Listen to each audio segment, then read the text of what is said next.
la ictericia, ¿Qué es eso? de la cirrosis, de la hipertensión portal. ¿Por qué? ¿Por qué no lees? Porque mañana es el examen del fármaco. Pero ese es el error, pues. ¿Por qué?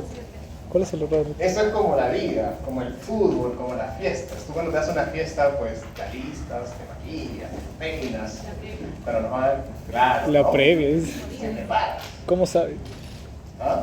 No olvides las fiestas, ¿no? Cuando vas a jugar tu pichanga te pones las mejores zapatillas, tener el partido, ¿no? Las mejores zapatillas, el mejor polo. Llamas a tus mejores amigos, a los que mejor juegan, ¿no? Para armar tu equipo y ganar la apuesta. Igual es esto, pues, ¿no? Si tú no te preparas, si no estás listo desde antes de la clase, si en la medicina no estás listo antes de la enfermedad, ¿no? Si no tienes tus diagnósticos en la cabeza antes de la complicación, no te va bien. Entonces tienen que leer antes de la clase, ¿no? Venir preparados, venir listos para preguntarle las cosas difíciles, ¿no? Cosa que así se les hace la vida más sencilla. Hola. Entonces, no sé, ¿alguien ha leído algo sobre los temas de hoy día?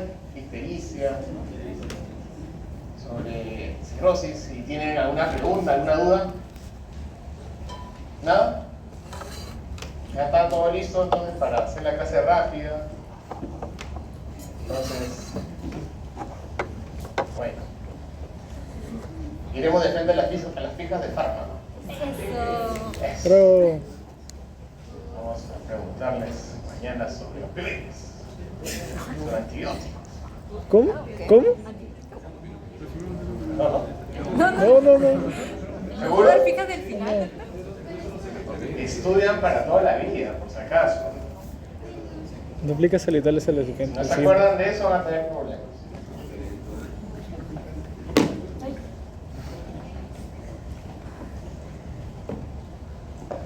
No me invitas un poquito de agua. A ver, ustedes han hecho fisiología, han hecho patología, histología, anatomía, ¿ya?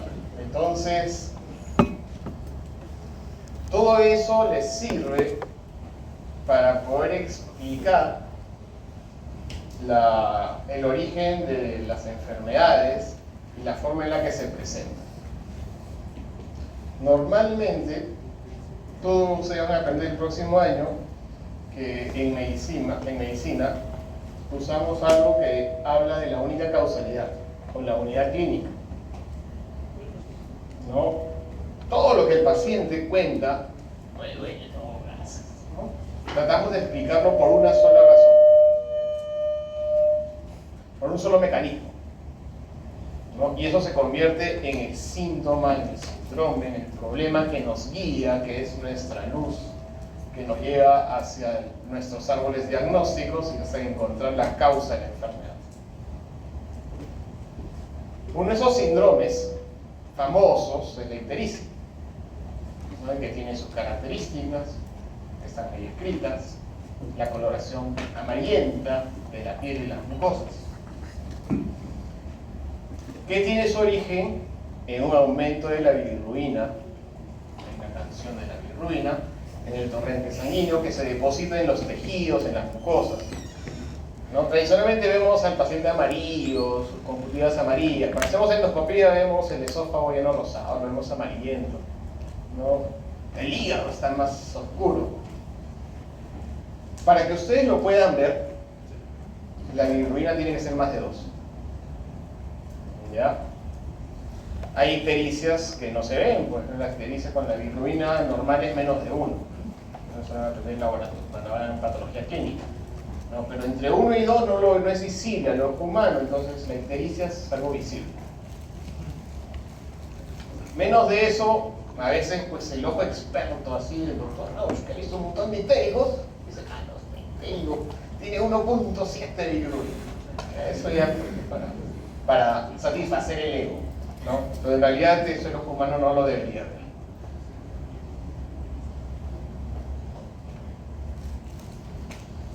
Entonces, esta ictericia que se produce por el pigmento llamado bilirrubina nos obliga a que veamos de dónde viene la bilirrubina, pues, ¿no? Es un producto de la degradación del grupo N. ¿Se acuerdan de la hemoglobina? Ya tiene dos partes, el grupo M y el grupo globina. ¿Ya? Cuando llega al vaso, se divide en N y globina. La degradación del N, ¿no?, que es la ferroprotoporfirina 9, es la que va a dar lugar a la bilirrubina.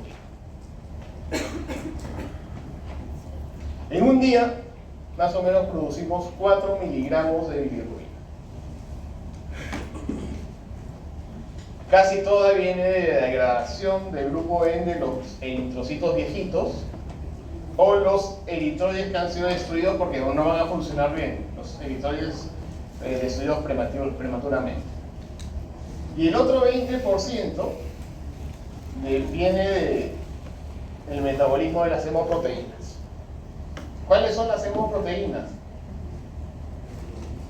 ¿No? La mioglobina y los citocromos. ¿Se acuerdan del cito C4, el 12 y 5? Son hemoproteínas, son citocromos. Creo que no, pregunté sobre eso. Voy a preguntar sobre eso. Pónganse ustedes. Este metabolismo se inicia en el vaso, como les dije, en las células retículas endoteliales del vaso.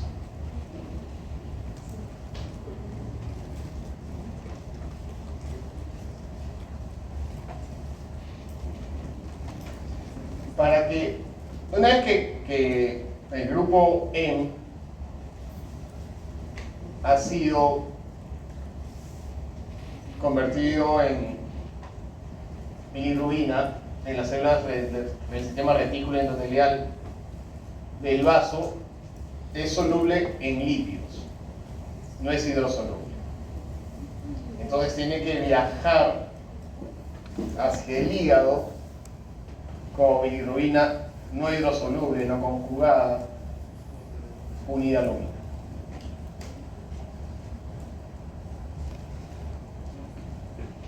Y aquí es donde ustedes tienen que acordarse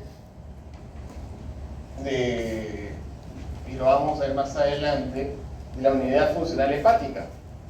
En el caso de la unidad funcional hepática, la sangre entra a través de los sinusoides hacia el espacio de Dice para exponer las sustancias al hepatocito. El hepatocito las agarra. Eso pasa por ejemplo con la glucosa, ¿no? La glucosa que se absorbía en el intestino, ¿no? Viaja de la microvasculatura venosa del intestino a las venas mesentéricas, a la porta, y llega al hígado, y esa sangrecita es expuesta al hepatocito. El hepatocito se convierte en glucógeno, ¿no? Porque el hepatocito la puede agarrar.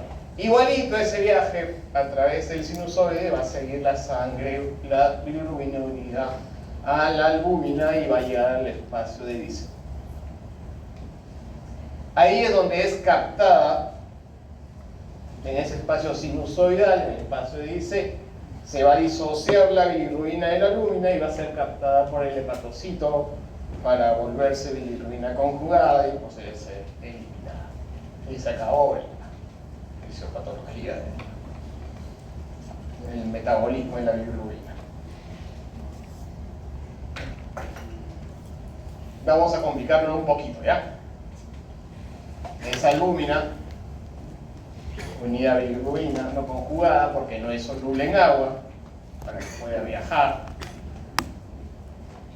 y está en el espacio de Dice, es captada por el hepatocito para poder ser conjugada y eliminada en los canalículos secretores.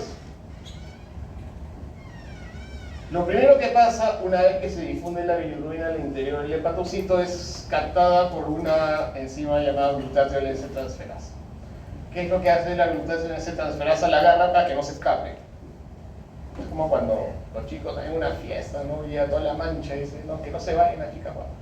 ¿No? Esos son glutatión S-transferasa, ¿no? Para que no se escape la bilirrubina no conjugada. Igual se escapa. En el caso de la bilirrubina no conjugada, se va a conjugar por acción de la uridinidifosfato-glucuroniltransferasa, más conocida en el bajo mundo como glucuroniltransferasa, ¿no? Es lo que hace es que a esta bilirrubina no conjugada, que está unido a la glucoglutatión de esa transferasa, le pone ácido glucurónico.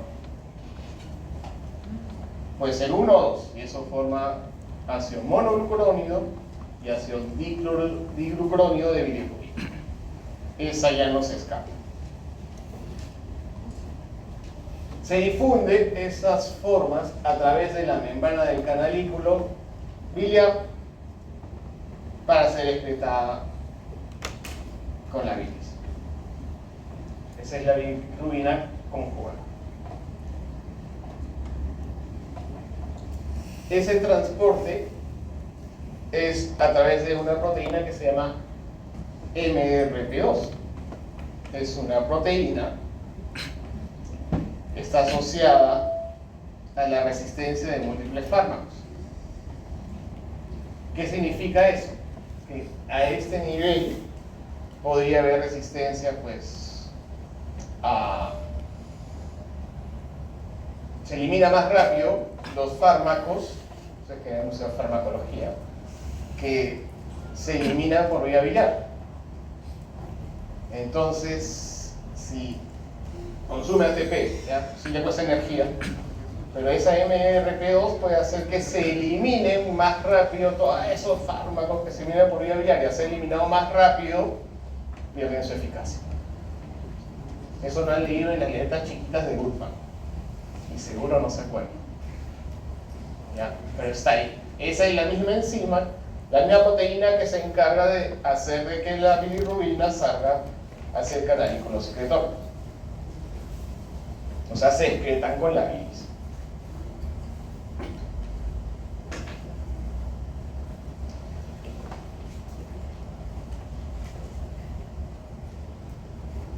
En fisiología han aprendido, pues, que la bilis sale del hígado, no del hepatocito, para ser trasladada hacia la vesícula biliar, donde es almacenada, ¿no? De esa bilis tiene bilirrubina, bicarbonato, sales biliares, colesterol, lecitina, para que no se precipite. Bueno, ahí está la bilirrubina también metida, ¿no? Uno se come su pan con chicharrón, sale de la bilis. ¿Saben? La cantidad de bilis que se produce es un montón, ¿no? Se produce como 1,5 litros de bilis, ¿no? Llega a la vesícula y se concentra en cerca de 50, 30 mililitros que van a ser excretados cada vez que comemos grasa, aunque siempre hay una excreción constante, ¿ya? Ahí sale la bilirrubina, que cuando llega al intestino es hidrolizada por una beta-glucuronidasa y se va a reducir a urobilinógeno, no por acción de la hidrólisis de las beta-glucuronidasas producidas por las bacterias del intestino. Esta no tiene color. El urobilinógeno no tiene color. Si se excreta sin metabolizar, se va a oxidar, y recién cuando es expuesto al oxígeno es que tiene ese color naranja que tienen las heces. Ese urobilinógeno, cuando es oxidado, se convierte en estercobilina, que es lo que le da color a las heces. La bilirrubina no conjugada ya nunca se va a encontrar en la orina, porque en el suelo está ligado a la albúmina y no se puede filtrar por el glomérulo, ¿no? Esa bilirrubina que está unida a albúmina. Esa bilirrubina que está unida a albúmina, si se encuentra en la orina, eso es anormal. es una señal de que hay demasiada bilirrubina no conjugada. Es una señal de que no se está conjugando bilirrubina, es una señal de enfermedad hepatobiliar.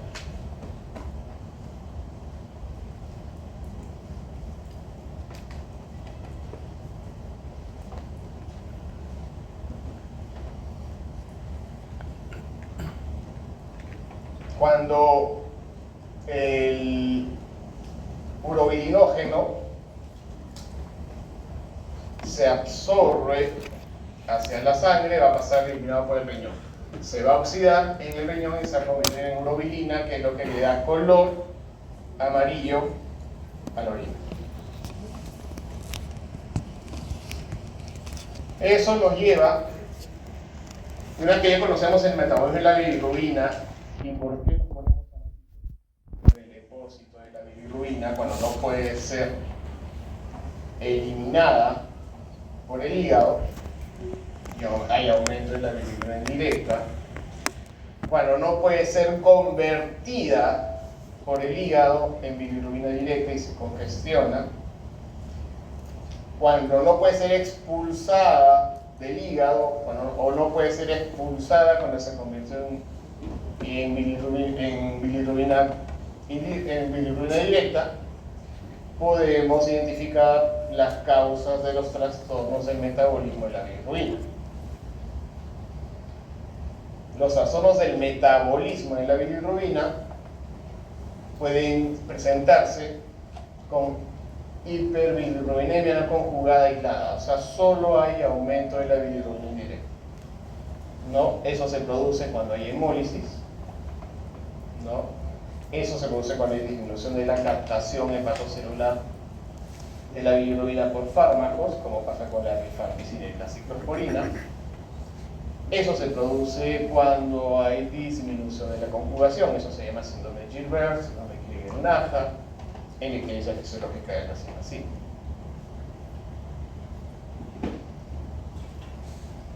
También puede haber trastorno del metabolismo de la bilirrubina con aumento de la bilirrubina no conjugada y también de la conjugada. Eso es el síndrome de Ewing-Johnson o síndrome de Rotor. Son causas etiológicas. También puede haber aumento de la bilirrubina por las hepatopatías. Por ejemplo,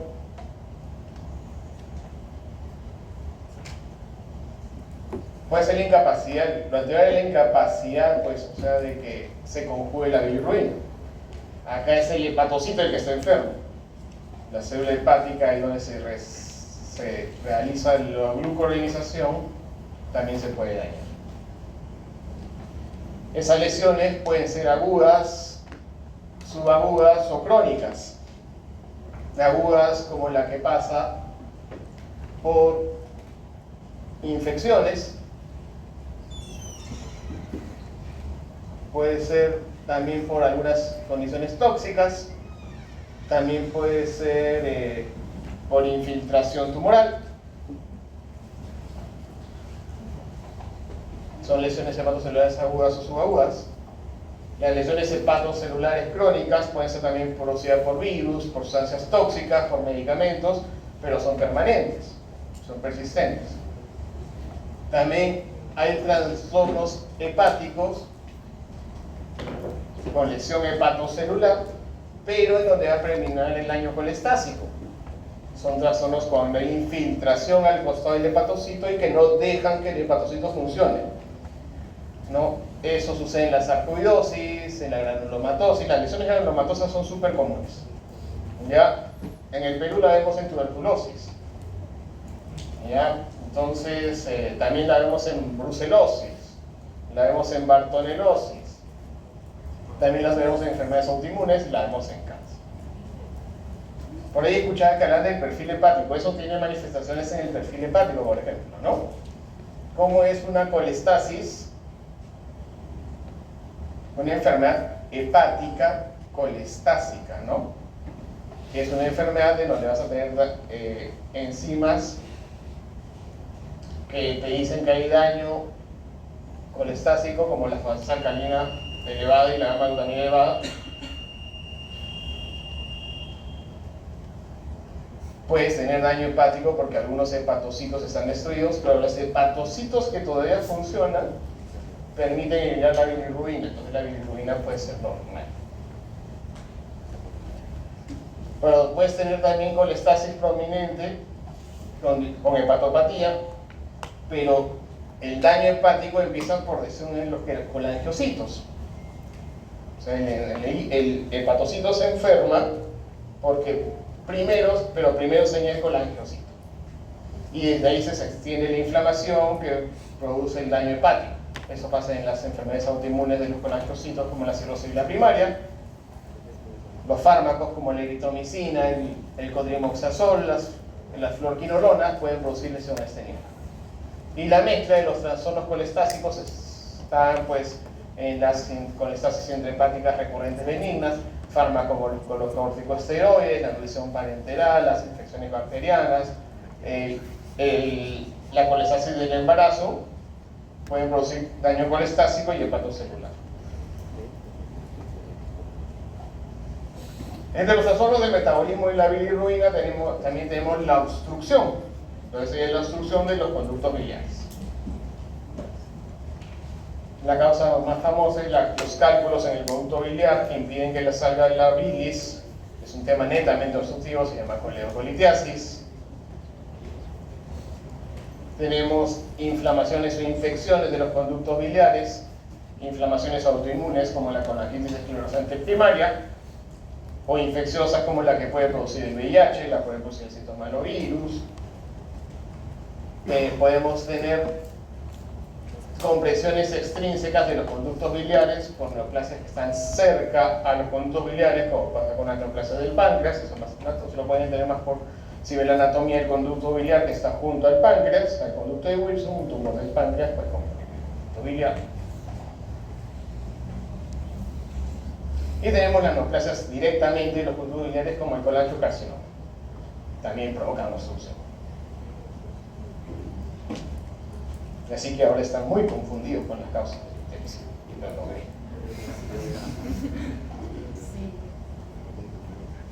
Entonces, ¿cómo lo arreglamos?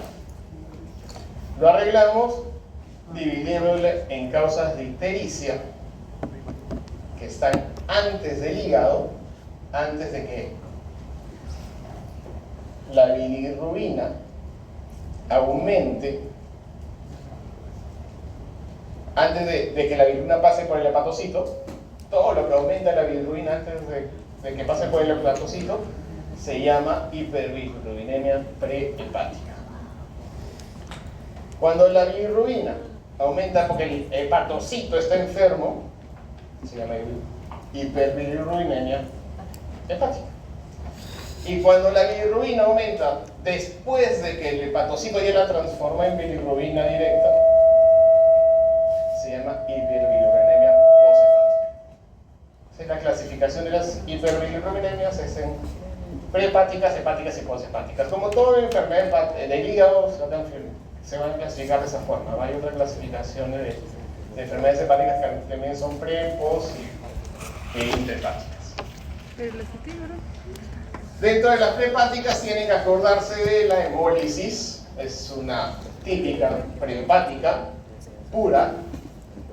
Porque ¿qué es la hemólisis? Es el glóbulo rojo que se destruyó prematuramente, ¿no? Por ejemplo, hay personas con raza negra que genéticamente tienen otra forma de los glóbulos rojos. ¿Cómo se llama eso? Enfermedad de hematología.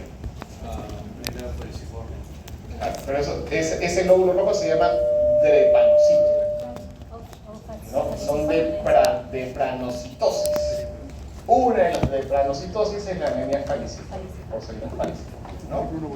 Ahí se destruye rápidamente la célula drepanocítica y se produce hemólisis. O sea, esa hemólisis produce aumento de la bilirrubina, este aumento de la bilirrubina va a producir ictericia, predominio de la bilirrubina no conjugada o conjugada. No conjugada. no conjugada, o bilirrubina, también conocida en el bajo mundo de la medicina como bilirrubina indirecta.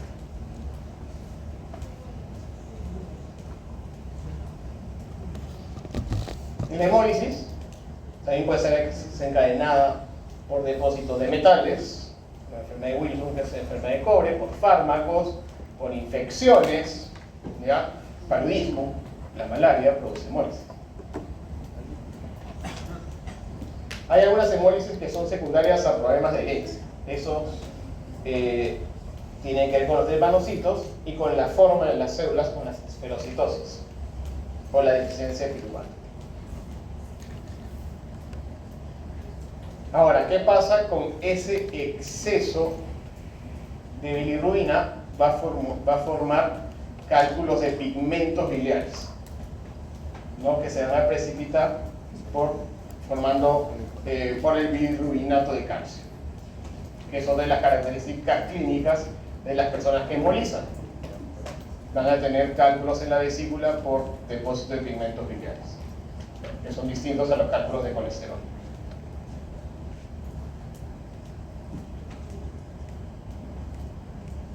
Los cálculos por pigmentos biliares suelen ser redondeados, ¿no? Bonitos, son como perlitas. Los cálculos por colesterol suelen tener la forma que lo contiene, son medio cuadrados, facetados, medio feitos. Son los más comunes, son los cálculos de colesterol. Otra causa de hiperbilirubinemia prehepática es la eritropoiesis ineficaz, ¿no? A diferencia de la hemólisis, la eritropoiesis ineficaz se produce es incapaz el organismo de formar eritrocitos, y los eritrocitos se los come rápido el vaso y se produce la hiperbilirubinemia directa, ¿no? Indirecta. Acá no suele haber anemia, ¿ya? Tampoco hay grandes niveles no hay gran aumento de ictericia, a diferencia de la hemólisis. La hemólisis, por ejemplo, las bilirrubinas indirectas suelen estar en menos de 4, excepto que hay una crisis. Entonces es súper amarillo cuando hay una crisis de destrucción, pero normalmente la bilirrubina no es tan alta. En la eritropoiesis ineficaz, ahí puede ser pues, asociada a anemias perniciosas, a la disminución de hemoglobina, ¿ya? Pero no hay tanta destrucción de los hematíes. Entonces no hay aumento del pigmento biliar, no hay tanta asociación con cálculos. Los recién nacidos, a término, sanos, casi todos, van a tener una hiperbilirubinemia bioquímica. Se llama ictericia fisiológica del recién nacido. La bilirrubina suele ser mayor a 1, pero rara vez es mayor a 5. Ya el 65% van a tener una ictericia frágil. ¿Por qué se produce esta hiperbilirubinemia fisiológica del recién nacido? Porque hay un rápido cambio de la hemoglobina fetal a la hemoglobina no fetal. La hemoglobina fetal tiene otra función, ¿ya? El recién nacido recibe oxígeno de la madre, entonces no recibe oxígeno de sus pulmones, entonces es una hemoglobina que está acostumbrada a tener poco oxígeno. Cuando ya viene el oxígeno pulmonar, tiene que cambiar esa hemoglobina. Entonces, esa hemoglobina recién nacido tiene que ser eliminada rápidamente para dar paso a la hemoglobina de recién nacido. La hemoglobina de recién nacido se fabrica rápidamente y esa hemoglobina ahí tiene que eliminarse. Pero también es que el recién nacido no es tan eficiente su hígado eliminando esa hemoglobina ni su vaso. Entonces, hay menos la degradación no es tan rápida de los hematíes. Su hígado es inmaduro, no conjuga la bilirrubina, la excreción de la bilis y la unión intracelular no es tan eficiente, y el aumento de la circulación enterohepática de la bilirrubina. El intestino sí funciona, el intestino delgado el intestino del recién nacido sí funciona, entonces absorbe bilirrubina y se recircula, ¿no? Entonces se queda amarillito durante más tiempo y se queda atrapada, sobre todo en la piel. ¿Qué se hace para eliminarlo? Pues se les pone a la luz. Y otra causa de bilirrubina hepática es esa que les gusta a ustedes, pues los fármacos, ¿no? Pueden producir problemas para la captación de la bilirrubina por el hepatocito o la excreción de la bilirrubina.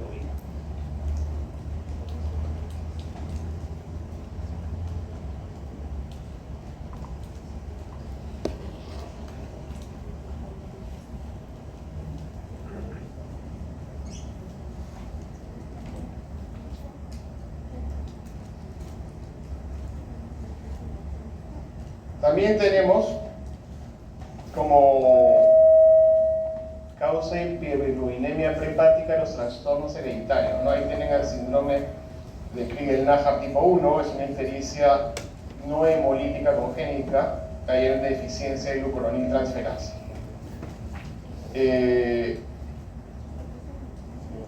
Lo que va a producir esto es kerníterus, aumento de la bilirrubina en el recién nacido. El tipo 1 es bastante raro y se va a caracterizar por una ictericia grave que va a producir serias alteraciones neurológicas por los altos niveles de bilirrubina que se van a depositar en el cerebro. El tipo 2 tiene concentraciones más bajas, entonces los pacientes pueden sobrevivir a esa edad adulta, ¿no? El Crigel-Najjar es incompatible con la vida casi siempre.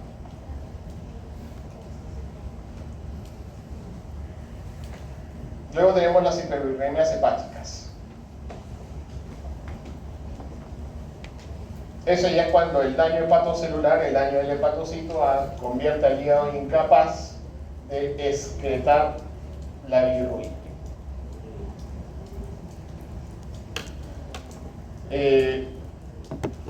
Una de las características de las hiperbilirubinemias hepáticas es que son asintomáticas. Ustedes lo van a leer cuando lean ustedes hepatitis, ¿no? Sobre todo las hepatitis crónicas. De hecho, lo van a ver ahora que hay este tema de la epidemia y la obesidad. El obeso no siente síntomas, ¿no? Pero tiene hepatitis y va a ir a la cirrosis, ¿no? Tiene una inflamación crónica persistente, ¿no? Y rara vez da síntomas. Incluso ustedes van a ver a estos chiquitos de 5 o 10 años, porque los más chiquititos, menos de 5 años, las hepatitis virales no les dan síntomas, ni siquiera se ponen amarillos. Pero los de 5 a 10 sí se pueden poner amarillos, pero los papás no llegan porque este chico está amarillo y sigue jugando y sigue comiendo la chatarra, ¿no? Amárrenlo, dígale que se va a morir porque está amarillo. No, tiene que descansar nada más, no se puede golpear la barriga porque se va a crecer. Pero está amarillo y son asintomáticos, ¿no? Entonces, ese daño hepatocelular produce un deficiente de transporte de bilirrubina hacia el interior del hepatocito. Eso pasa en las hepatitis y pasa en la cirrosis. Por eso el cirrótico se pone amarillo. También tenemos entre estas causas al síndrome de Dunning-Johnson. Ya, el síndrome de Dunning-Johnson es una ictericia idiopática crónica que aparece en el momento del parto, es asintomática, es benigna, se debe a que hay una alteración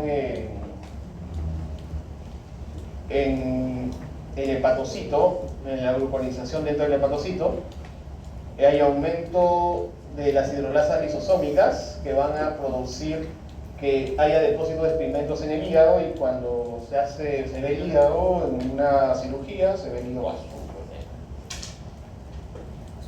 ¿Ya?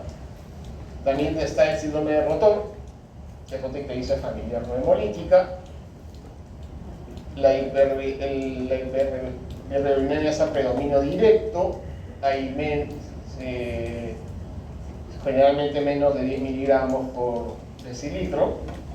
Se suele manifestar antes de los 20 años.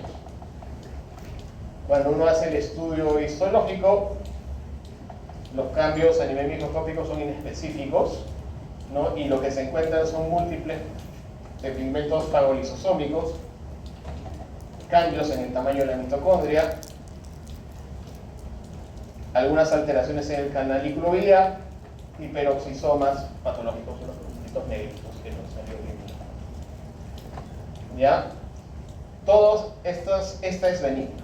Entonces ustedes van a ver personas que se ponen amarillas de un momento a otro. Por ahí debemos tener alguna en la universidad. Alguien en la promoción, de ver que siempre tiene tendencia a estar amarillito, ¿no? Puede tener algunos síndromes congénitos que son benignos.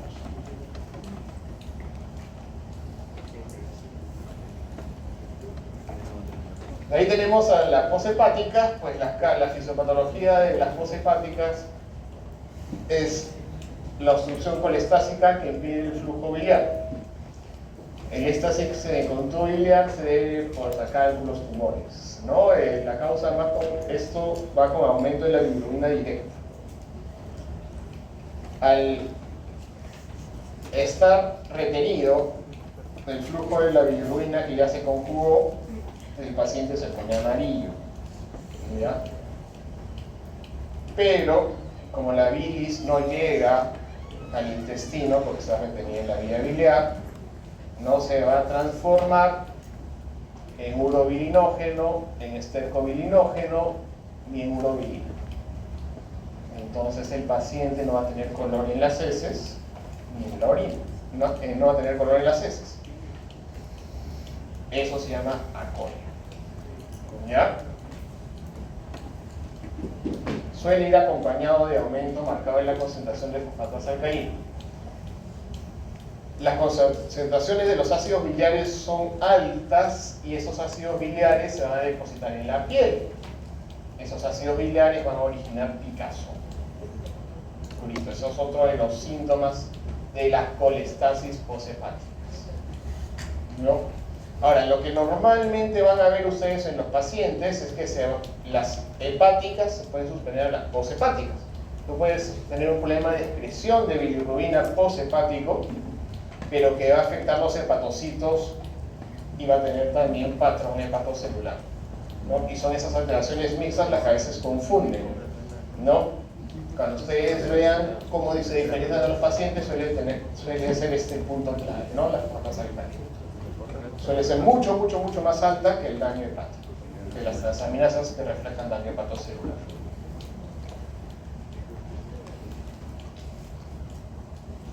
¿Preguntas hasta ahí, chicos? ¿Ya les subió la bilirrubina? Y ahora se le va a subir más. Cirrosis.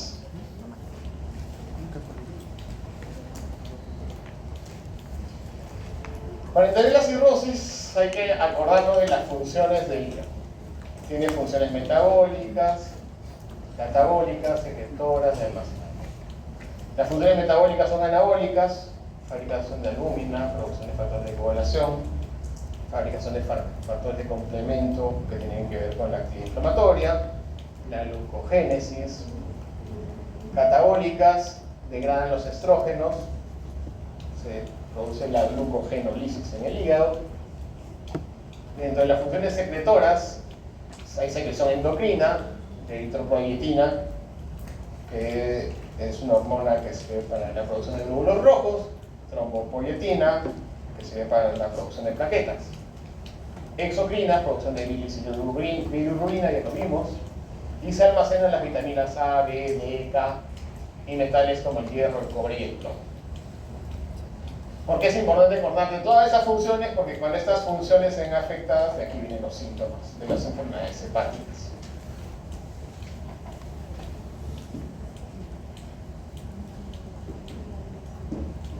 Circulación portal, eso también es importante. ¿Ya? ¿Cómo es la circulación en el hígado? El hígado recoge toda la sangre del tracto gastrointestinal a partir que se llama circulación esplácnica, ¿no? Por ejemplo, ustedes cuando comen,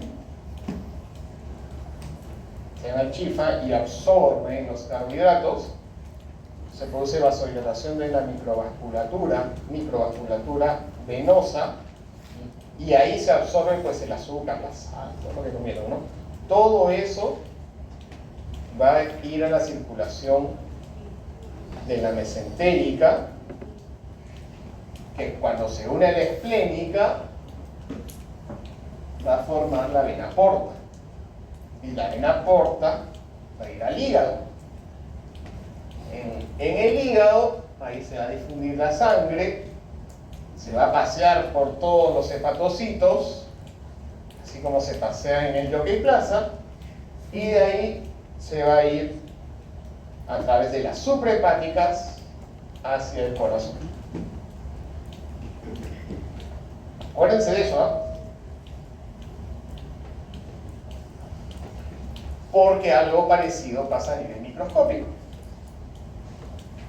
La sangre llega a través de la porta, también llega un poco a través de la hepática y sale del conducto biliar. ¿Ya?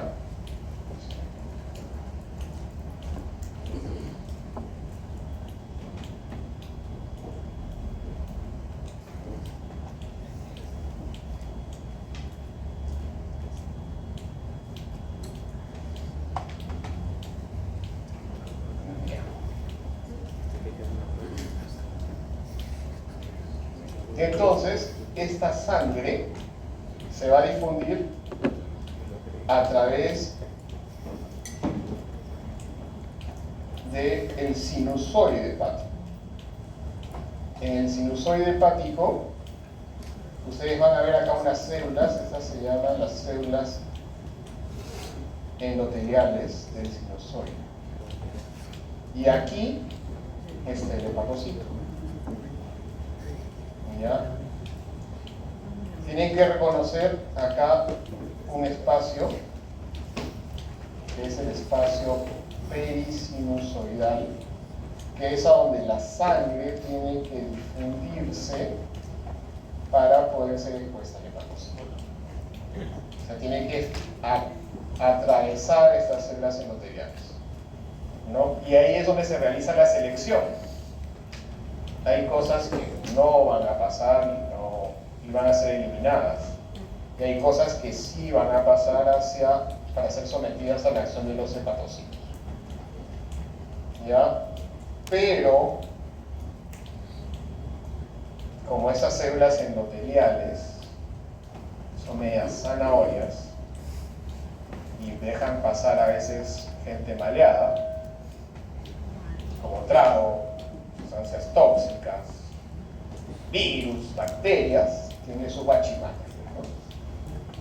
Que se llaman macrófagos, que son conocidos en el hígado, para que nadie los detecte, son medios terna, se les dice celos de Q, ¿no? Entonces, si por ejemplo llega por acá un bicho, un virus, la célula de Kupffer lo va a chapar y no va a dejar que se meta con el hepatocito, porque el hepatocito hay que cuidarlo. O sea, el endotelio está paradito ahí, es el guachimán de discoteca que deja pasar a todos, pero el Kupffer es el 911. ¿Ya? Pero eso no es todo. ¿Ya? Acuérdense, ya les expliqué sobre el endotelio y el Kupffer. ¿Ya? Por aquí hay una célula totipotencial, las famosas células del doctor Ito, que un japonés la descubrió, o célula estrellada.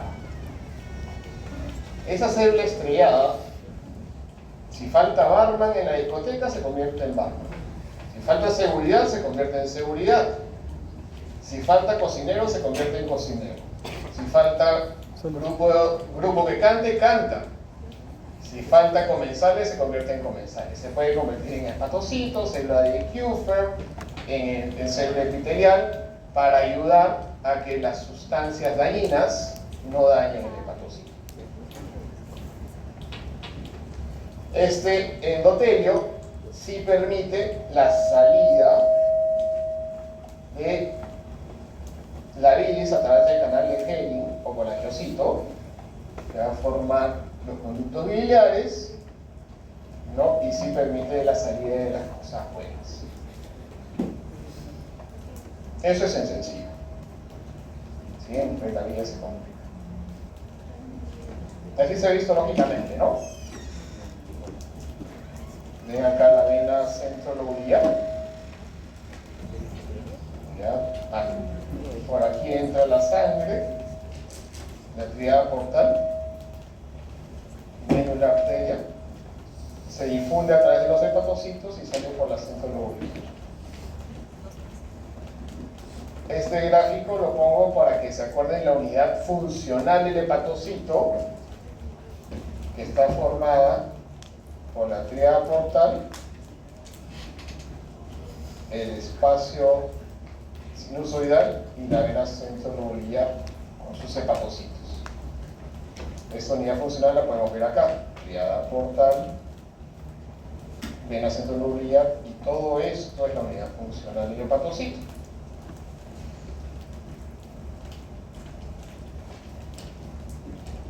Y esto lo podemos dividir en zonas. La zona más cercana a la sangre es la zona 1, la más cerca a la centrolobulbar, la zona intermedia la 2 y la más lejana la 3. ¿Ya? ¿Por qué es importante eso? Te lo podría contar eso, solamente contar que me era complicado, pero quiero que lo entiendan. ¿Ya? Porque esta zona tiene que ver con los patrones histológicos de daño hepático. ¿Ya? Por ejemplo, si yo tengo una sustancia tóxica, como un veneno, o que puede ser producto de degradación de un medicamento, que puede ser un veneno directamente hepatotóxico, ¿qué zona se verá más dañada? La que tiene más sangre. ¿La 1, la 2 o la 3?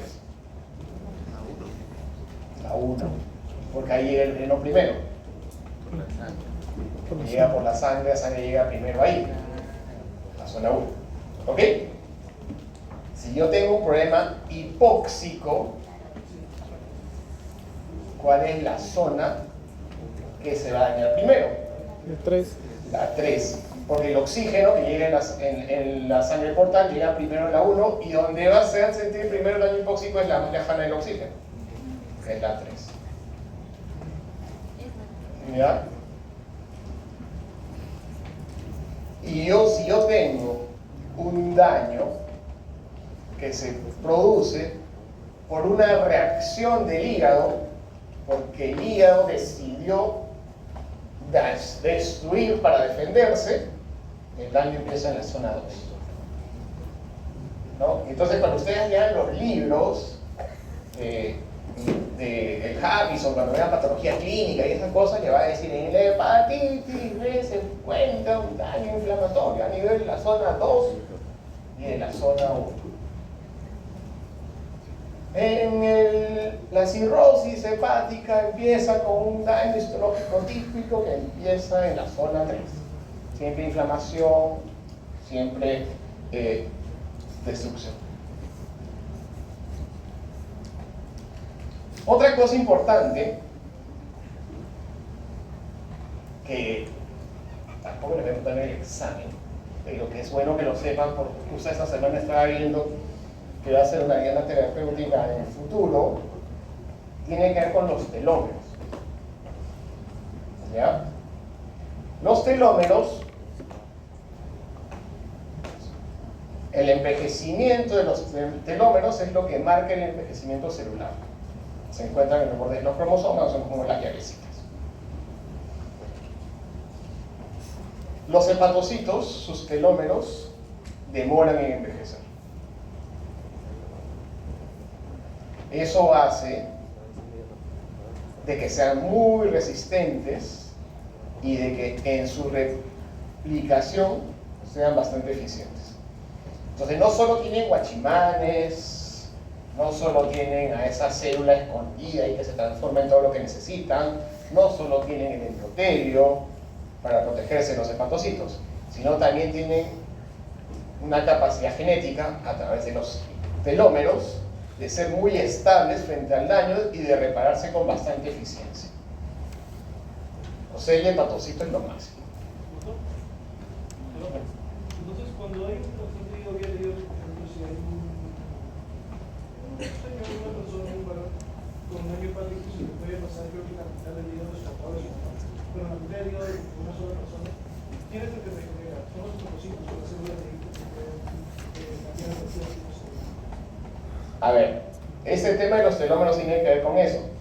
Porque el problema cuando hay con las células totipotenciales, como la célula cito, o lo que se hace con la terapia de células madre, es que no podemos conducir a que se diferencie. Se diferencia lo que el paciente necesita. ¿Ya? Y el asunto es que cuando yo trasplanto un hígado, así como se diferencia hacia la expansión del hígado, porque el paciente necesita más hígado, ese hígado pequeño no le alcanza, por más que sea trasplantado, pero también se diferencian hacia rechazo, ¿no? Entonces lo que yo hago con la terapia anti-rechazo de supresión, suprimo todos esos mecanismos inflamatorios que hacen que rechace la víscera y trato de que queden los mecanismos que promueven el desarrollo de la masa hepática, que sí es mediado por los telómeros y las telomerasas.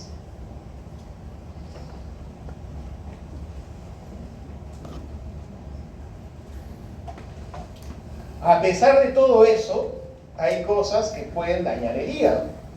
Y para dañar el hígado tendrán que entender de que los agentes tienen que ser bastante potentes.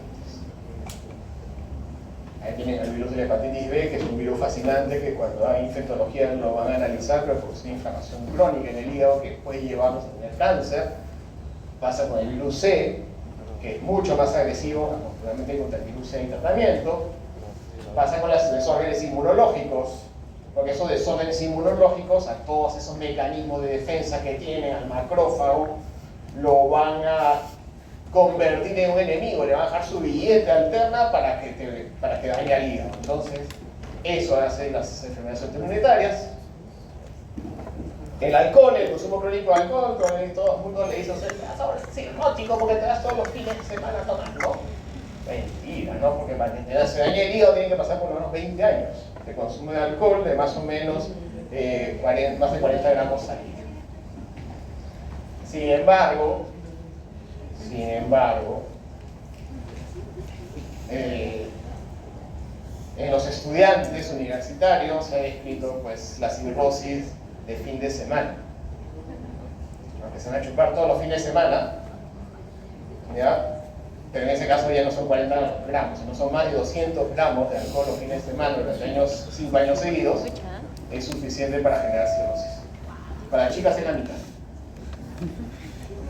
Entonces, si para los chicos es 40 gramos, para las chicas es 20 gramos. Si para los chicos es 200 gramos, el trabajo ha sido en chicos de Oxford, ¿no? Debe ser 100 gramos, ¿no? Para chicas. No, el trabajo no incluye población femenina, pero extrapolando debería ser así, ¿no? Ahí hay discriminación. Entre las causas metabólicas tenemos problemas congénitos con el déficit de alfa-1-antitripsina. La enfermedad metabólica es un problema crónico, que crónicamente la resistencia a la insulina inflama el hígado. La obstrucción biliar por efecto ascendente daña los hepatocitos, como meterle un golpe directamente.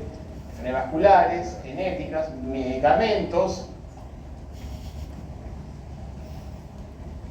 Y eso origina las complicaciones de la cirrosis, como la citis, la hemorragia varicial, infecciones, procesos malignos, el cáncer. Infecciones es algo común como complicación de la cirrosis, porque en la cirrosis en el hígado se fabrican factores de las defensas. Enfermedades cardiopulmonares, trastornos digestivos, trombosis renales, metabólicas, problemas neuropsiquiátricos. Hay un montón de complicaciones del hígado que tienen que ver con la función. Déficit de la vitamina A, vitamina E, disminución de producción de factores de coagulación, disminución de producción de factores de anticoagulación, anemia, ¿no? Plaquetopenia, todo lo que el hígado debería hacer no lo hace y se presentan sus complicaciones. Vamos a revisar las más comunes, no la fisiopatología, las más comunes. Porque todo no está en medio. El mecanismo por el cual la cirrosis produce sus síntomas se llama hipertensión portal. ¿Ya? Es un aumento de la presión. ¿Se acuerdan de la presión arterial? En la fórmula. Gasto cardíaco por resistencia vascular periférica. Entonces acá la fórmula es resistencia hepática por resistencia venosa. ¿Ya? Eso va a llevar a la hipertensión portal, la vasodilatación esplácnica. La vasodilatación esplácnica, o sea, las arterias del territorio esplácnico se vasodilatan como consecuencia de un problema inflamatorio crónico que tiene su origen aparentemente en el intestino delgado, porque en el intestino delgado se produce una pequeña vasodilatación de la microvasculatura y desde ahí las sustancias inflamatorias se trasladan hacia la circulación portal y producen la vasodilatación esplácnica. También por la cirrosis hay disminución del gasto cardíaco, la sangre no llega al corazón porque se queda atracada en el hígado cirrótico, hay disminución del volumen sanguíneo arterial efectivo. Y eso lleva a la activación del sistema renina, angiotensina, aldosterona, que ustedes lo conocen bastante bien por los antihipertensivos, del sistema nervioso simpático, de la vasopresina, y origina retención de sodio, que va a originar la retención de agua en el abdomen, que se llama citis, retención de agua, que va a llevar a la hiponatremia dilucional, y la vasoconstricción al daño renal producido por el hígado.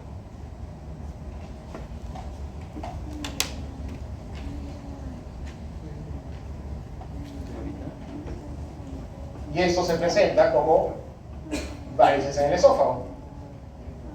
La hipertensión portal produce que, así como a la señora le salen varices en las piernas, aquí hay una obstrucción del flujo sanguíneo esplácnico que hace que se dilaten las venas del esófago. Eso se ve casi en 1/3 de los pacientes cirróticos y 1/3 de ellos van a sangrar. ¿Cuándo sangra un paciente con varices? Un paciente con varices sangra cuando la presión portal es mayor a 12 milímetros de mercurio. ¿Ya?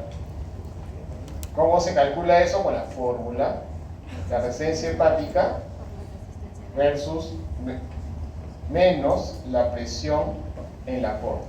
Eso te da la gradiente de presión venosa portal, que cuando hay más de 12 está relacionada al sangrado, se puede ligar con una endoscopía, pero no se puede curar, ¿no? Y para entender hay que recordar que de la porta salen las venas esófago-gástricas, ¿no? Y es la rama que primero se dilata cuando hay varices.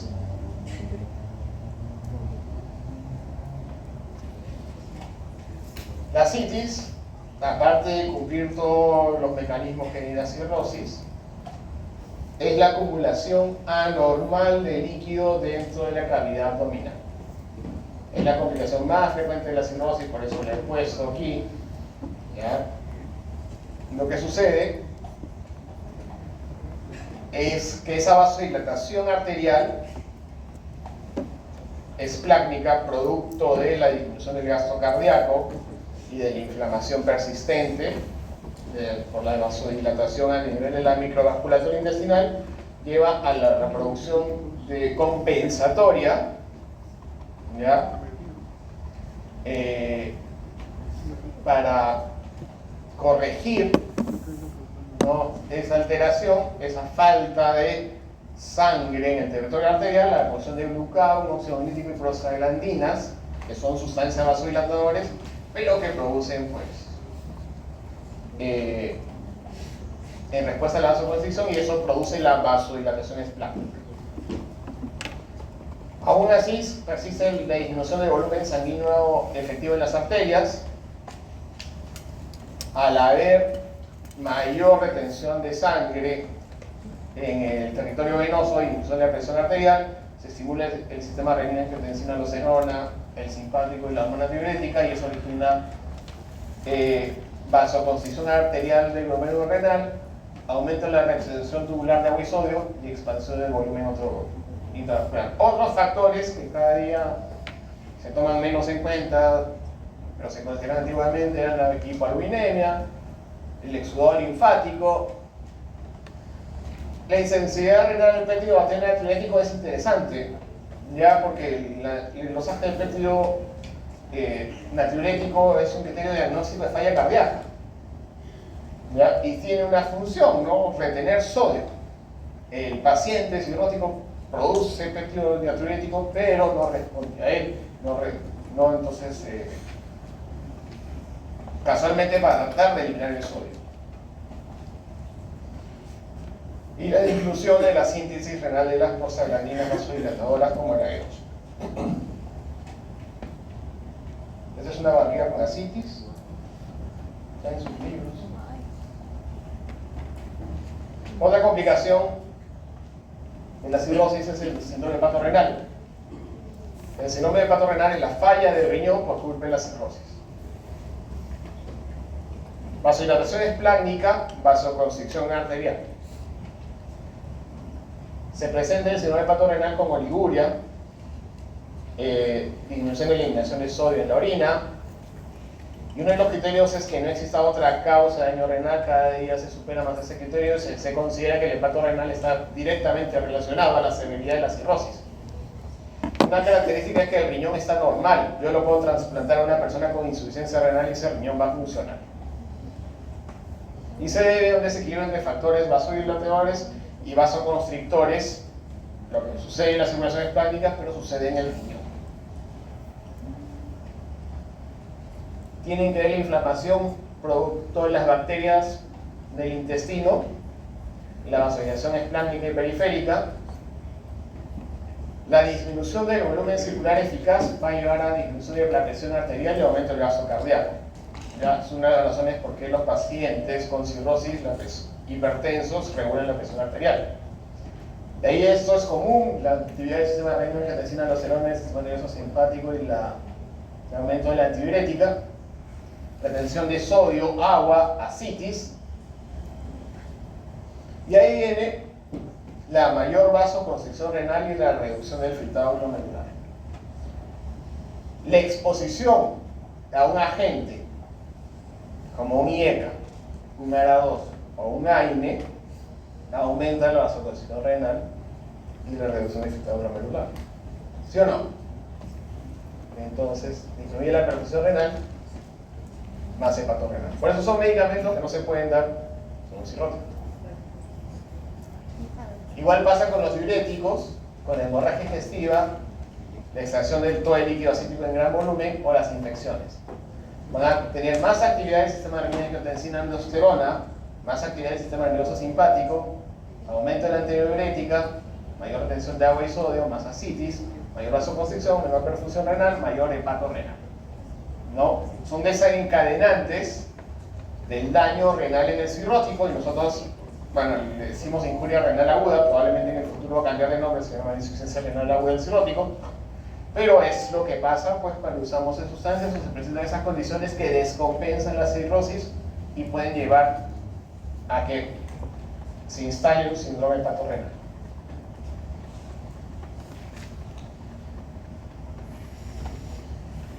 Otra complicación de la cirrosis es la peritonitis bacteriana espontánea, que es la infección del agua de la citis sin una causa aparente, sin apendicitis, sin colecistitis y sin diarrea, ¿no?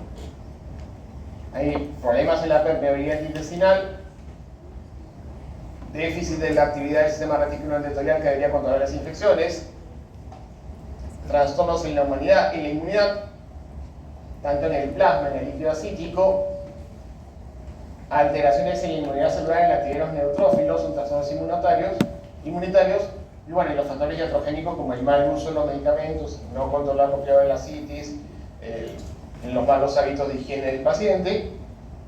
Eso genera la traslocación de gérmenes hacia el líquido acítico, provocando una infección que El ser peritoneal se llama peritonitis, está relacionada mal pronóstico.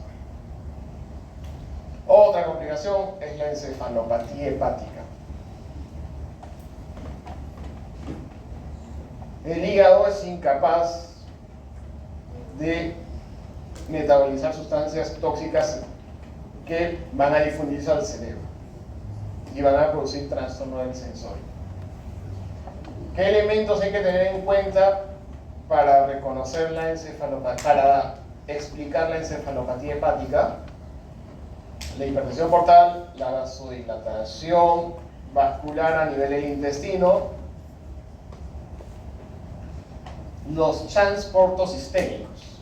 ¿Ya? Aquí hay, como el organismo va a buscar que la sangre prehepática, que no puede pasar a través de la cirrosis, pueda ser eliminada, se forman comunicaciones venosas que se saltan el hígado, ¿no? Del territorio venoso esplácnico al arterial, se llaman chans, ¿no? A través de esos chans se va a difundir el amonio. ¿De dónde viene ese amonio? Ese amonio viene de las bacterias del colon. En el colon se empiezan a producir las bacterias, producto de la fermentación, generan amonio, que normalmente se elimina en los gases, pero que al haber vasodilatación esplácnica se va a difundir a la sangre. Cuando se difunde amonio a la sangre, el hígado lo elimina. Pero como el hígado no funciona, no lo puede eliminar. Aún así no debería llegar al cerebro. Pero como existen chans, a través de los chans pasan a la circulación arterial y de ahí llegan a la circulación cerebral y producen síntomas neurológicos. El amonio es un gas que aumenta la permeabilidad de la barrera hematoencefálica y se manifiesta con edema cerebral, tumefacción de los astrocitos con aumento de glutamato y lignina, aumento del receptor GABA y alteración del metabolismo cerebral de la glucosa. La resolución de la encefalopatía no está aquí, está en resolver el desencadenante, ¿no? Que tiene que ver con la fermentación, con la producción del amonio. O sea, hasta ahorita el único tratamiento eficaz que tenemos para encefalopatía hepática es disminuir la producción de amonio intestinal. Cuando hablamos de cirrosis, hablamos de severidad, ¿no? La severidad la valoramos a través de puntuaciones, ¿ya? Y las puntuaciones lo que nos ayudan a predecir la sobrevida, ¿no? Entonces, una de las puntuaciones más famosas es la de Child-Picot. La cirrosis es una enfermedad que compromete todo el organismo, y ustedes acuérdense, cuando se hacen puntuaciones, hay puntuaciones, por ejemplo, para decir cómo trata una fractura. No, esa es una puntuación donde un solo indicador me sirve.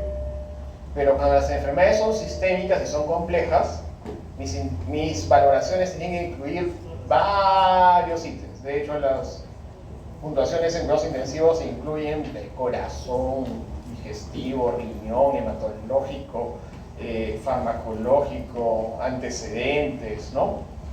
En el caso de hígado, se combina todo lo que mide función hepática. La bilirrubina, la producción de albúmina, la producción de factores de coagulación a través del tiempo de protrombina, la presencia de encefalopatía y la presencia de ácidos. Eso nos da puntuaciones. La puntuación de Child, que cuando está en 10 o 15 puntos, la mortalidad del año está, la sobrevida al año es de 45%. O sea, la mortalidad es 55%. El Child A, el que tiene menos puntaje, su sobrevida del año es cerca del 100%. Eso siempre se tiene que medir en un cirrótico, y eso lo han visto, por ejemplo, los que han hecho fármaco, y ven que la decisión de medicamentos se basa en la puntuación de Child. No, si yo cuando para predecir daño hepático, no cuando corrijo, cuando tiene Child B mayor corrijo el 50% de la dosis, ¿no? El anticoagulante, ¿no? El Child ayuda a decidir si le doy rivaroxaban, le doy apixaban. Esa otra puntuación que era de MELT, que está de moda, nos ayuda a predecir mortalidad en tiempos más cortos y nos sirve para decisión de trasplante sobre todo. Un paciente con un MEL mayor a 20 debe ser trasplantado. Un paciente con un MEL mayor a 30 ya no debe ser trasplantado, ya no va a llegar. Su estado funcional es muy pobre para trasplante. Un paciente entre 10 y 20 tiene que estar en lista de trasplante.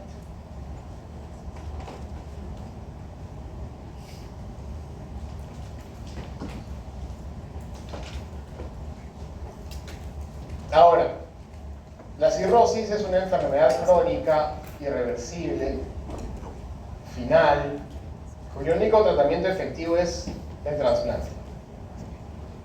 En los últimos años se ha investigado mucho sobre un estadio previo a la cirrosis, que de hecho es el fundamento de la cirrosis. La cirrosis son la presencia de tractos fibrosos y nódulos de regeneración en el hígado. Nos referimos ahora a la fibrosis hepática. La fibrosis hepática es la presencia de los tractos fibrosos en el hígado. ¿Por qué ha cobrado importancia los tractos fibrosos en el hígado? Porque hay niveles de fibrosis que ya están relacionados a hipertensión portal, la Child-Pugh, y como les dije al inicio de la clase, el que llega antes tiene más opciones. El que está preparado tiene más opciones. Entonces, llegar antes de la cirrosis es encontrar los pacientes que tienen componente fibroso.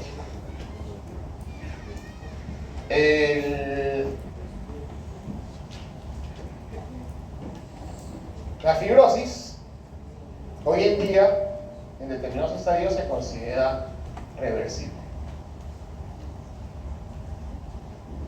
Hasta el grado 2 de fibrosis, no de cirrosis. Pero para eso hay que entender la patogenia de la fibrosis, ¿no? El daño en la célula en el hepatocito, en el endotelio, en la Kupffer, va a llevar a actividad de la célula estrellada.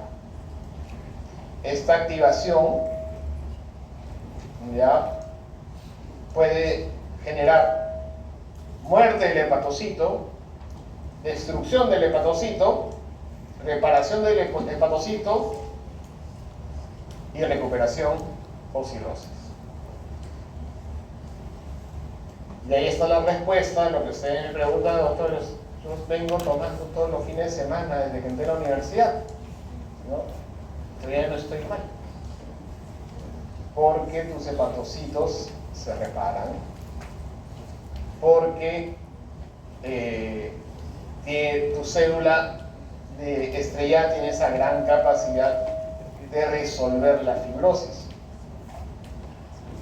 ¿Ya? Pero va a llegar un momento en que esa célula estrellada va a transformarse en un miofibroblasto, ¿ya? Que va a producir actina y mayor contractibilidad del músculo liso, del músculo, ¿no? ¿Ustedes se acuerdan de las células musculares que se contraen? Ya, eso se empieza a aparecer en el hígado, ¿no? Y depósito de fibras de colágeno tipo 1. Eso es fibrosis. Esta activación es mediada por sinasas, factores de crecimiento transformante beta y la integrina. El daño en la célula epitelial lo que va a generar es apoptosis, ¿ya? Y más reclutamiento de células estrelladas en el hígado. El macrófago, o célula de Kupffer, va a liberar citocinas inflamatorias que van a llevar a la activación de las células estrelladas en miofibroblastos. De estas células estrelladas se pueden dividir en células que favorecen la fibrosis y células que van a tener efecto antifibrótico. También las células endoteliales van a empezar a activar señales autocrinas y paracrinas para promover la angiogénesis. ¿Ya? La angiogénesis se promueve con la finalidad de que llegue más sangre, ¿no? Para que se repare más rápido el hígado. Pero a veces que llega más sangre y llega más sustancia tóxica. Eso pasa, por ejemplo, con el alcohólico que toma todos los días, ¿no? Llega más sangre y en esa sangre llega alcohol, ¿no? Supuestamente la sangre debería llegar limpiecita para que se promuevan los factores antifibróticos y no, llega más tragos, le dan drogas, y se produce mayor daño. Esta fibrosis se puede presentar como respuesta a un problema inmunológico, como parte de la cicatrización, o como respuesta a agentes que producen fibrogénesis. ¿Ya? Cualquier sustancia, medicamento, alcohol, un virus, como el virus de la hepatitis B, puede ir por estos caminos. Caminos donde la lesión, al inicio, siempre va a tender a la reversión. Siempre me va por la célula estrellada, ¿no? Sin embargo, la perpetuación de la fibrosis va a tener que ver con la proliferación de hepatocitos en un inicio, pero después su transformación a células miofibroblásticas que van a llevar a la fibrogénesis en un inicio y la degradación de la matriz alterada hasta que estos mecanismos se agoten y el depósito de colágeno sea persistente.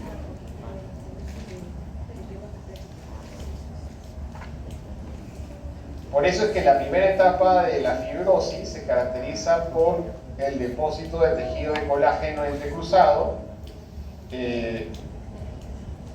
con una formación de una red de fibrilla que es reversible.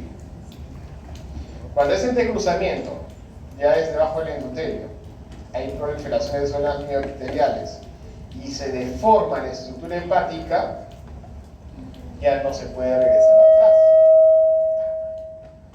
Entonces tú tienes tu hígadito sano, como el de todos ustedes, que se cuidan, ¿no? Solo estudian, comen ensalada todos los días, pero empiezan a dañarlo y tiene una fibrosis temprana, y así se ven tactos fibrosos en el microscopio, pero son como puntitos de tejido fibroso. ¿Ya?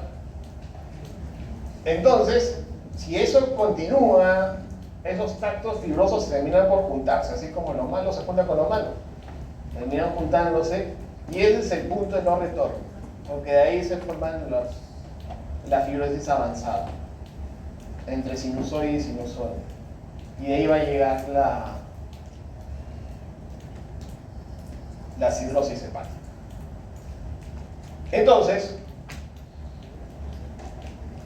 el objetivo de ustedes, con sus diabéticos, hipertensos, obesos, esas personas que usan medicamentos, va a ser buscar si tienen algo de esto, como en su práctica médica habitual, para hacerlo regresar. Ahí ya le ponen su bariátrica, le hacen su manga gástrica, su bypass, lo que quieran.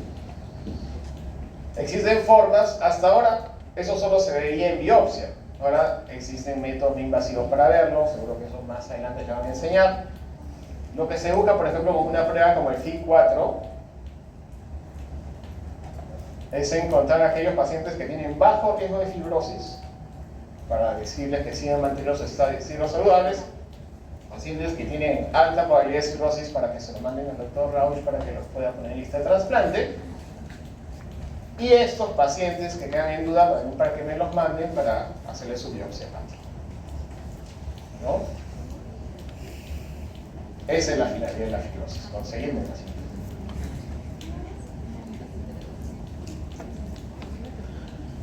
Esta fibrosis, ¿cómo afecta la microvasculatura hepática?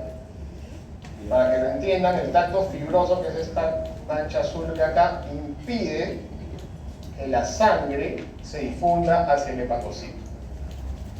Entonces el hepatocito no tiene la opción de repararlo, y la célula endotelial y el macrófago y el azoledito sigue expuesta a la toxina. Más inflamación, más daño hepático, y eso perpetúa la fibrosis.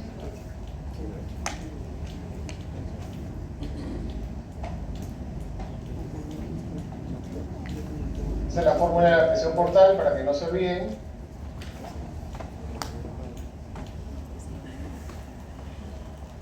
El flujo portal está muy determinado por la presencia de óxido nítrico, ¿ya? Y la resistencia tiene sobre todo que ver con la característica del hígado dañado.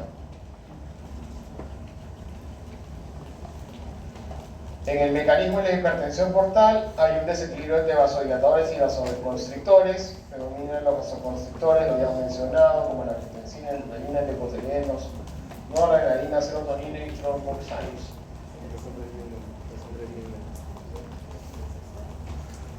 Los cambios en la presión portal se conocen como circulación hiperdinámica. ¿Ya? La sobreproducción de vasodilatadores y la reducción de vasoconstrictores lleva a que haya un flujo sanguíneo donde hay mucha sangre en el territorio esplánico, poca en el arterial y la formación de channels. Eso se conoce como circulación hiperdinámica.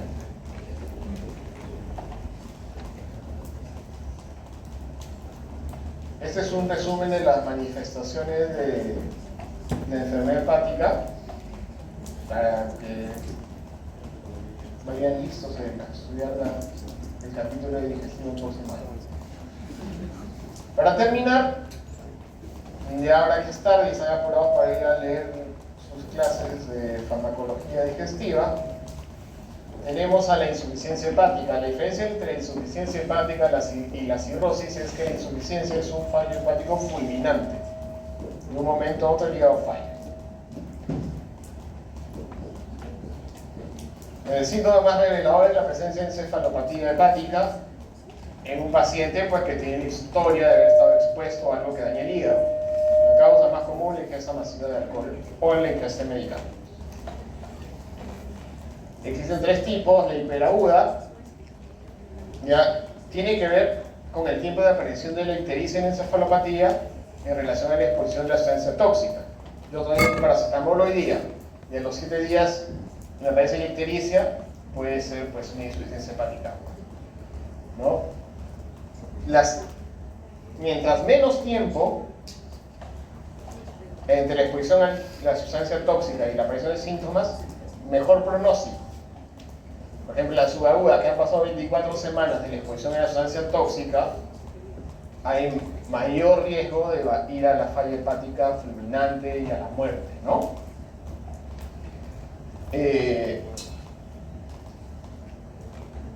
En la subaguda hay muchas cosas que decir, ¿no? Porque en esas 24 semanas pueden pasar muchas cosas en el hígado, como reexposición a sustancias, como otras sustancias.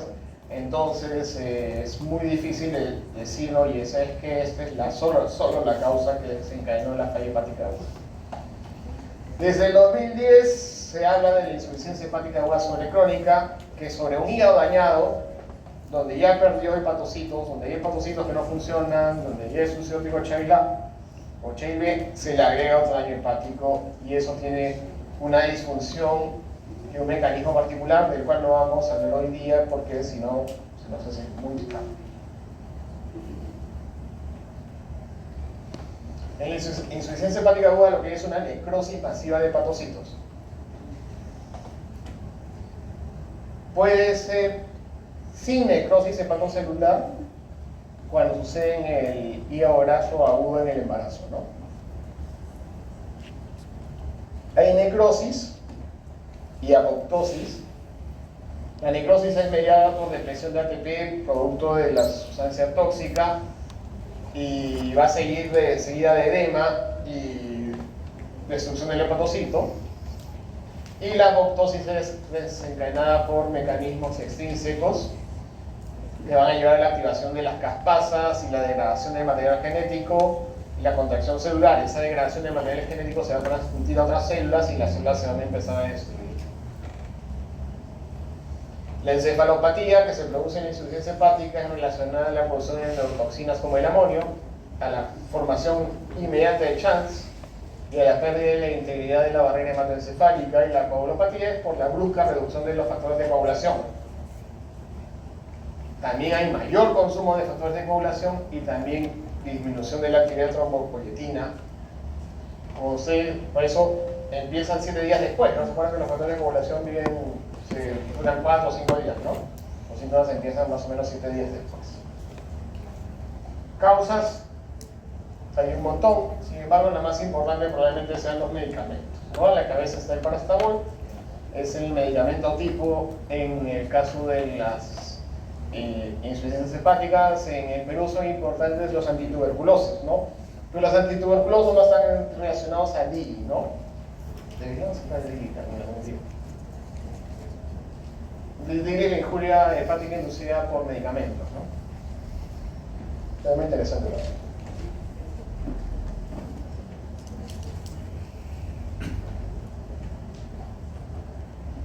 Eso ya lo conocen mejor que yo, lo han estudiado antes, ¿no? Los patrones de insuficiencia hepática, los relacionados a la dosis, ¿no? Que depende de la cantidad de sustancia ingerida, ejemplo clásico, el paracetamol, ¿no? Los idiosincráticos, que son impredecibles, no hay relación con la dosis. En las lesiones hepáticas agudas inducidas por fármacos hay infinidad de sustancias. Hay más de 100 fármacos implicados, la mitad son antibióticos, 15% son fármacos para el sistema nervioso central y la mortalidad es más o menos de 5%. El otro grupo de reacciones son las de hipersensibilidad. Tiene el hepatitis por alotano, es el más famoso, y son mediadas por complejos inmunológicos. Entre los antibióticos que deben recordar están la tetraciclina, la nitrofurantoína, la dimetropina, sulfonamida. Los antimicóticos como el ketoconazol, el fluconazol, antituberculosos, isoniazida, piracinamida, rifampicina. Y los anticonvulsivantes como fenitoína, carbamazepina y ácido valproico. Es importante también tener en cuenta en la insuficiencia hepática inducida por medicamentos, aunque no son medicamentos, son los suplementos dietéticos a base de hierbas. Ya hay reportes de al menos hasta de 6% de prevalencia de insuficiencia hepática por productos herbolarios para bajar de peso, ¿no? El Herbalife, ¿no? Por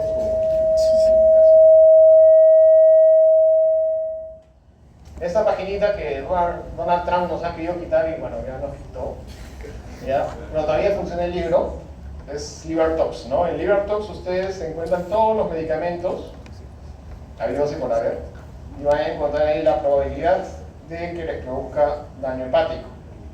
Puede ser colestático, puede ser hepatocelular, puede ser mixto, el mecanismo por el cual se produce, y eso les ayuda a explicar, ¿no? Porque muchas veces cuando estás tratando pacientes, eso lo vemos todos los días en el hospital y es medio cansado contestar las interconsultas. Hay que revisar medicamento por medicamento para explicar por qué las transaminasas o por qué la bilirrubina subió. Y hay, por ejemplo, sustancias que tienen muy bajo riesgo, entonces tienes que sacar eso de la posibilidad de retirar, ¿no? Y vas a encontrar sustancias de alto riesgo y esas definitivamente las retiras, ¿no? Y con eso te ayuda a decidir. Y también servía para reportar, ya con una locutora.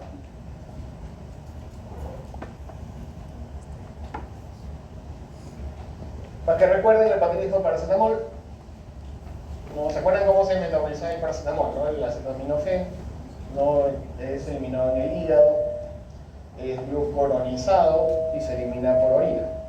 Eso pasa con el ganador que se toma cuando tiene fiebre, ¿no? Si yo estoy consumiendo alcohol, estoy desnutrido, tomo anticonvulsivantes, mi riesgo de hepatotoxicidad por paracetamol aumenta, ¿no? Se produce cuando tengo una sola ingesta, que puede ser de 6 a 10 gramos, o varios días cuando estoy tomando 3 a 6 gramos. Típicamente tenemos aumento de las transaminasas, más de 1000 unidades por litro. La bilirrubina suele estar menos de 3, se asocia en acidosis láctica, puede ir con aumento de la creatinina y retención nitrogenada, se elimina por riñón, o sea, y si no lo elimino por riñón, pues obviamente se queda en el hígado, y tiene antídoto que es la N-acetilcisteína. Cuando hay la hepatotoxicidad, el exceso ya no puede ser glucuronizado, ¿no? Entonces sigue otro camino, que es el del NADQI, y eso depende del glutatio. Pero cuando se satura el mecanismo dependiente del glutatio, ese exceso es el que va a provocar la necrosis de los hepatocitos. La sustancia tóxica que va a dañar el hígado. El pronóstico de las hepatitis por paracetamol van a estar relacionadas con el pH que tiene el paciente al ingreso, presencia de insuficiencia renal, encefalopatía o alteraciones de neurotrombina, o sea, la insuficiencia hepática. Y dependiendo de eso se puede establecer el riesgo de muerte o la necesidad de trasplante. Tan importante es la hepatitis por paracetamol que el pronóstico de las intoxicaciones por medicamentos se basa en con paracetamol, sin paracetamol. ¿Ok, chicos? Creo que hasta ahí llegamos. Para que puedan ir a estudiar para su clase de mañana.